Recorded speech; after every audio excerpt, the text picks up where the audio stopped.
Mwaramutse neza mwese abanywanyi b'ibiganiro byacu abatwumviriza muri kano kanya canke muri kano gatondo ko kuri uyu wa gatatu kwigenekerezo rya 12 ukwezi kwa gatatu 2025 ndabaramukije mwese kandi ndabahaye ikaze. Mwaramutse mute mwebwe aho muherereye, dore ingingo nkuru tugiye kugora ko mu kiganiro cyacu cyuno mwanya hakomeje kuvugwa ibigendanye n'ibiganiro biko birahuza igihugu cy'u Burundi ndetse n'igihugu cy'u Rwanda. Ni mu mugambi wo kugira ngo imigenderanire isubire kuba myiza mu nyuma y'uko guhera mu ntango za 2024 imigenderanire n'ibyo bihugu byombi nyene yaratoskaye kugeza ubwo Burundi bufasha ingingo yo kugara imipaka isanzwe irabahuza n'igihugu cibanyi c'u Rwanda. Amakuru akomeza kugenda atugera muri no mwanya akaba agaragaza neza yuko nubundi ari ibiganiro bimaze kuba ku nshuro igira kabiri, ariko kandi bikaba byaragiye biraba mwibanga riremere cyane nkuko amakuru akomeza kugenda atugera bivuga.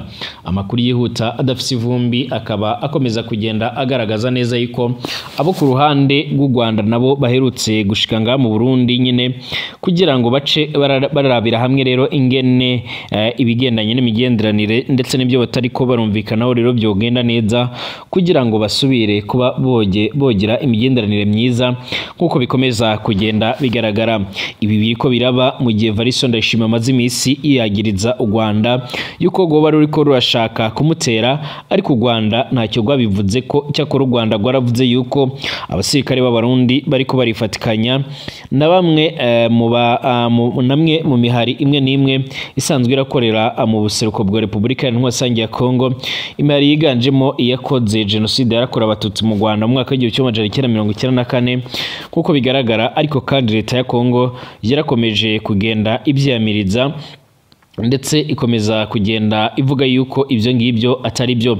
Gushika uno mwanya mu minsi yeze Variso Ndayishimiye ubwo yakiraga abadiplomate canke bamwe mu bahagarariye ibihugu byabo mu Burundi yarongeye kumvikana avuga yuko nyine nubundi yarongeye kumvikana avuga yuko u Burundi bwabufise amakuru yuko icyo gihugu cibanyi c'u Rwanda cyo kiriko kirategura imigambi itari myiza yo kubatera. Ibi ngibi nubundi byaraje bishimangira nubundi imigenderanire yari yatoskaye, bituma bakomeza abantu bavuga yuko nyine imigenderanire itazosubira kuba myiza.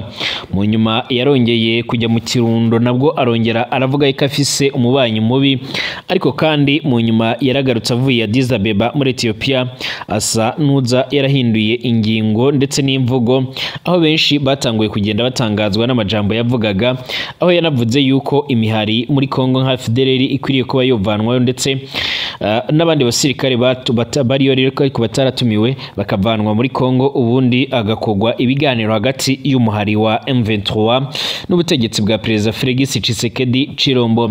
Ni mu gihe ubundi bemeza neza yuko Variso Ndayishimiye inshuro nyinshi n'ubundi aba ari kumwe na Félix Tshisekedi ndetse ngo niwe mujyanama we wa hafi, ku buryo rero ibyo bajya inama n'ubundi bizera yuko bishobora kuba n'ubundi byogira icyo bigeraho nkuko bikomeza kugenda bigaragara canke nkuko amakuru akomeza kugenda atugera bivuga. Tukiri kubigendanye na M23 ndaza kukubwira yuko Félix Tshisekedi Chilombo nyuma yo kumara igihe kirekire yaranze kumviriza ibigendanye no kuganira n'umuhari M23, amakuru avuga yuko yamaze kugenda arabyemera ndetse amakuru akaba ashimangira ndetse anerekana neza yuko nyine ibikomeje kugenda bigaragara n'ubundi bisa naho byamaze kwemezwa neza yuko bwana Félix Tshisekedi yamaze kwemera kuganira n'umuhari M23 nkuko amakuru akomeza kugenda atugera bivuga. Ibi byose bibaye mu gihe n'ubundi uyu muhari M23 ukomeje kugenda wigarurira ibice byinshi cyane bigiye bitandukanye. Amakuru akaba avuga yuko bagiye kuzohurira i Rwanda mu gihugu cangora. Mwaramutse neza mwese abadukurikiye muri kano kanya, abadukurikiye muri kano gatondo, twizere ko muri amahoro kandi mukomeje kugira ibihe byiza cyane. Ndabahaye mwaramutse mwese cange mwiriwe vanye naho muherereye cyane kuri mwebwe mwumviriza amakuru n'ibiganiro byacu muherereye muri kino gihugu cacu ciza c'u Burundi. abari mu gisagara ca Bujumbura, abari Gitega, abari mu zindi ntara zimwe na zimwe zigiye zitandukanye, abari mu makaritiye amwe namwe, mwese ndabaramukije mwese kuri mwebwe, kandi mubandanya mwumviriza ibiganiro byacu muherereye mu karere k'ibiyaga binini, abatwumviriza muherereye no ku mugabane w'Uburaya, Asia, Australia, Amerika ndetse n'ibindi n'ahandi hose. Ndagusaba utyonde kwanditse sabone kugira ucuraronka amakuru n'ibiganiro byacu, ubundi ibiganiro byacu nabisanguze ku nshuti zawe. Urashobora gutanga ibyumviro byawe unyuze nga muri comment cyangwa muri komanteri, ibintu bigaca biragenda neza cyane. Mu ntara ya Kirundo, inama hagati y'inzego zigendereza z'u Burundi ndetse n'iz'u Rwanda, ibyizigiro by'uko rero imbibe zishobora kugururwa nk'uko byoma bigaragara.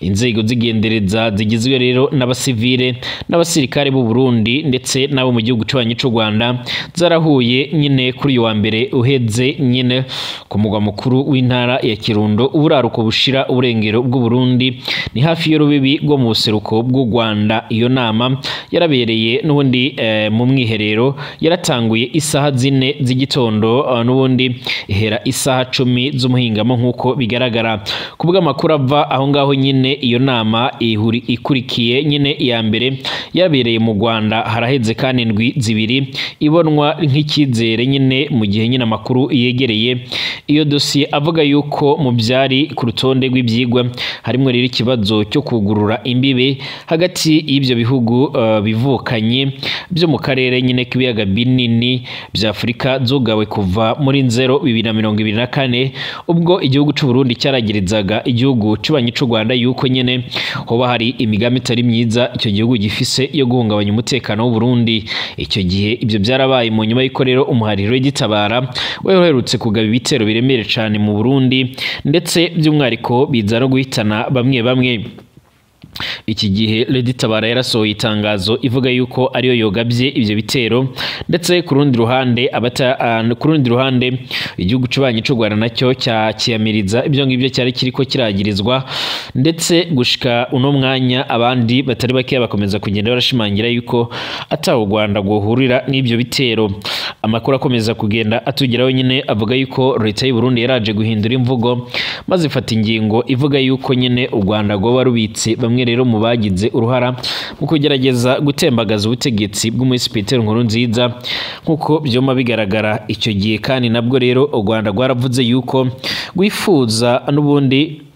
rwifuza yuko uko byogenda kose bamwe n'ubundi bashobora kuba bofata ingingo iremereye cyane nk'uko bikomeza kugenda bigaragara, bofata ingingo igendanye no kuba rero hoshakwa umwishingizi mu rwego rwo kugira ngo nyine habashe kuba horebwa ingene ibintu bishobora kuba byagenda. Rwavuze yuko abahari bashobora kuba bohabwa ababishingize mu rwego rwo kugira ngo nihagira icyo babaho nyine u Burundi butazongera kwagiriza u Rwanda yuko hari abo rufise kandi ruzoba rwarabatanze.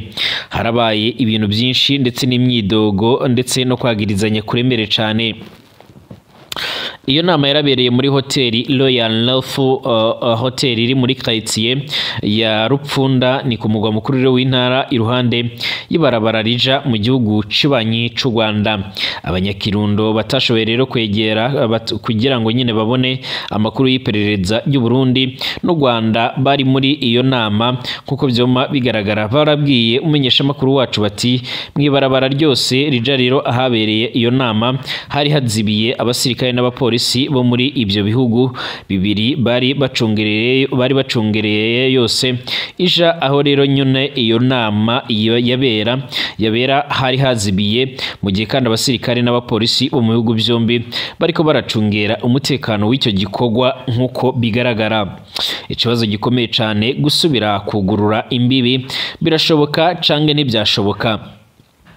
Nk'uko amasoko atandukanye abivuga, iyo nama yarahuje abakuru b'inzego zijejwe rero igendereza y'u Rwanda ndetse n'iy'u Burundi hamwe n'abarongoye igendereza muri ibyo bihugu bibiri. Intumbero niyo iyo nama rero nyine yari iyo gutora umuti rero nyine kugira ngo hugurugwe imbibi zugawe ku ruhande rw'u Rwanda kuva muri 2024. Indongozi z'u Burundi zagiriza iz'u Rwanda gufatikanya n'imigwi yitwaje ibigwanisho igomba guhungabanya umutekano w'u Burundi cyane cyane umuhari Red Tabara usanzwe urakorera mu mashamba ya Kongo. Red Tabara yaravuze ko ishaka guhindura ibintu nga muri kino gihugu c'u Burundi byanze bikunze. U Burundi bushimikira kwitahukanwa nyene ry'abagerageje gutembagaza ubutegetsi muri 2015 barahungiye mu Rwanda inyuma yo kugerageza guhirika ubutegetsi muri 2015. Icyo gisabo cari kimaze gutangwa n'uwahoze nyene ari umukuru w'igihugu Petero Nkurunziza, cyarasubiriye nyene kirasabwa n'uwa musubiriye nyene hataragera muri ruheshi 2020 bivuye ku rupfu giturumbuka rwa Petero Nkurunziza. Ntikiraronka nyene inyishu ibyatumye haba rero icoka cibi hagati y'ibyo bihugu bibiri nkuko bigaragara. Ikitezwe na cane n'abanyagihugu nkuko byoma bigaragara. Abanyagihugu bo mu ntara ya Kirundo baramenyeshejwe ko rero iyo nama iriko rero iraba, barizigiye ko rero izovamwo ikintu kiza. Abenshi mu bavuganye n'umenyesha makuru wacu wa Burundi News TV bifuza yuko imipaka yongera kugururwa na cane kugira ngo ubudandaji n'ingendo bishoborere koroha, ndetse ibigendanye n'ubundi n'imigenderanire ndetse n'urudandazwa njabukambibi rubashe kuba rwogenda neza cane. No nyuma y'uko ubwatoskaye ndetse abanyagihugu benshi bakaba barabuze ibyo bariko barakora mu nyuma y'uko imigenderanire ndetse n'urudandazwa ku mbibe z'u Burundi ndetse na Kongo nago gwaramaze gutoskara bitewe n'icuka cibi cy'intambara gikomeje kwibonekeza muri ivyo bice. Iyo nama ikurikiye kandi ya mbere yarabereye mu Rwanda mu ndwi zibiri ziheze ibonwa nk'ibyizigiro nkuko bigaragara, ukwagirizanya hagati ya Kigali ndetse na Gitega. Kiretse icuka gifitanye rero isano no kugerageza nyine gutembagaza ubutegetsi muri 2015, u Rwanda rwagiriza u Burundi korohereza nyine abagwanyi ba FDLR kwinjira ku butaka bwabwo mbere ndetse no mu gipolisi ndetse no mu gisirikare c'u Burundi nkuko Kigali ibivuga. Kandi iyo migwi yoba iriko rero iritegurira gutera u Rwanda mu ntumbero yo kugaruka nyine ku ngufu nkuko bigaragara. Ubuheruka umukuru w'igihugu c'u Rwanda Paul Kagame yaragirije ingabo z'u Burundi ko rero zifashanya na FDLR mu ntambara yo kurwanya umuhari M23, umugwi witwaje ibigwanisho uharanira agateka k'abatutsi muri Republika Iharanira Intwaro Rusange ya Kongo. Uwo mugwi kandi bivugwa ko ufashwa n'u Rwanda kubw'abahinga ba ONU. Leta y'u Rwanda ivuga yuko rero ari ababeshi ibyo ngibyo atari ukuri. U Burundi bwararungitse abasirikare ibihumbi 10 birenga kugira ngo bafashe ingabo za leta ya Kongo zizwi nka FARDC, ingabo za Republika Iharanira Intwaro Rusange ya Kongo nyine n'imihari ifashanya nayo nyine mu ntambara yo kurwanya umuhari M23. Ubu ngubu genzura imigwa mikuru rero y'intara za Sud Kivu ndetse na Nord Kivu mu buseruko bwa Kongo, hamwe rero n'imipaka ya na Uganda n'u Rwanda n'u Burundi nkuko byoma bigaragara. Mu mpera z'ukwezi kwa kabiri guheze, umukuru w'igihugu c'u Burundi Evariste Ndayishimiye yarabwiye abaserukira ibihugu byabo ko rero ku mugwa mukuru wa politike Igitega ko gutorera umuti rero ingorane za Kongo bizosaba ko rero ingabo zose mvamakungu zitahamagawe zikugwayo kandi n'ubundi hakanatuzwa imigwi mvamakungu nyine yitwaje ibirwanisho harimo rero FDLR. Imisi mikeya imbere yaho rero yari yagirije umukuru w'igihugu c'u Rwanda guhungabanya akarere ndetse no gutegura ibitero ku Burundi.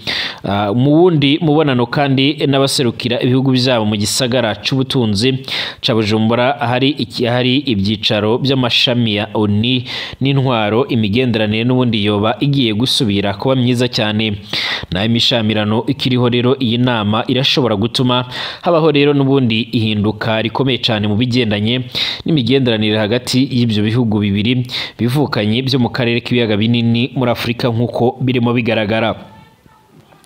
Abanyagihugu babyo nyine bararindiriye igishika ibizova muri ibyo biganiro bizigiye ko rero nyine bizogabanya imishamirano bigasubira kugurura imipaka kugira hasubire guhanwa nyine ibidandazwa ndetse n'abantu basubire nyine kugenderanira muri ibyo bihugu bibanyi nkuko bikomeza kugenda bigaragara.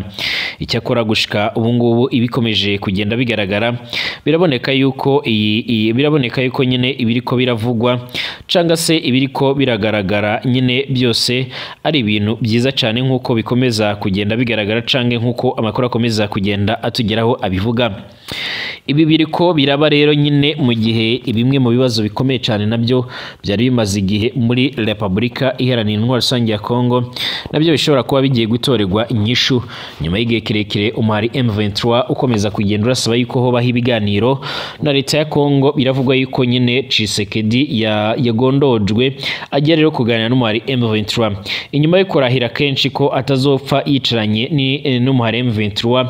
Perezida Tshisekedi yaramanitse amaboko yemera ko nyine bagiye kwicarana mu biganiro bigamije gukemura intambara n'ubundi zizingamitse ubuseruko bwa Kongo. Inyuma y'urugendo Tshisekedi yakoreye ku munsi w'ejo muri Angola, Perezida wa Angola yaratangaje ko intumwa z'umwari M23 n'iza leta ya Kongo nyine zigiye guhurira i Rwanda mu biganiro biyobowe na Joao Lourenço. Muri Afurika kenshi abayoboye ibihugu bemera ibiganiro ariko ingamba ntizubahirizwe nkuko bikomeza kugenda bigaragara. Bashimira abanywanyi b'ibiganiro byacu batwumviriza muri kano kanya. Iyi nkuru turaza kuyigera ko mu kanya mu buryo burambuye turabera hamwe ibyamaze kugenda byemezwa n'ibyo Joao Lourenço yaganiriye na Perezida Tshisekedi nkuko bikomeza kugenda bigaragara cange nkuko amakuru akomeza kugenda atugera bivuga. Mbashimire twongere kugaruka mu kanya.